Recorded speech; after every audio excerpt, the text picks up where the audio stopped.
Under my skin, I'm exactly like you.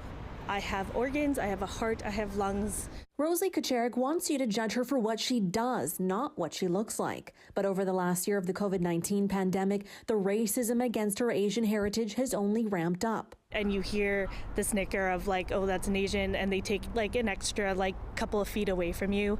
She's just one of the thousands who've experienced this on a daily basis for years, but in a more heightened state since the start of the pandemic. Some people smashing and broken my window. From vandalizing a store in Parksville to shoving seniors to the ground in Vancouver.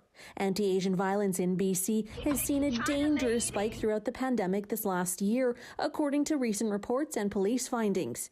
In February, the Vancouver Police Department confirmed anti-Asian attacks have increased 717% over the past year, from 12 to 142 cases.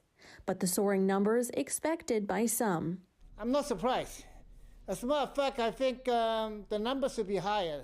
A new report by the Chinese-Canadian National Council shows these attacks are just some of the more than 1,000 occurrences of racism against Asian Canadians since the start of the pandemic. And the majority of these instances, 44% to be exact, right in BC.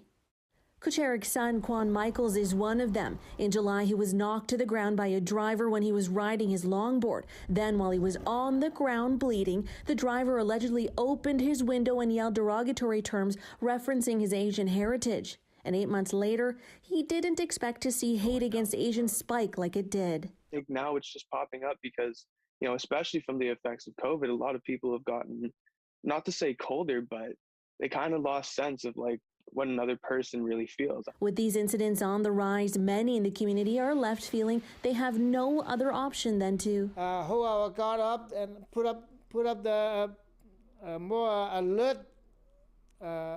being more aware when you walk down the street. Some calling this spike in violent incidents the shadow pandemic, and they're asking the community, if you see something, to say something. If you rip off my skin color, I'm exactly as any other person walking down the street.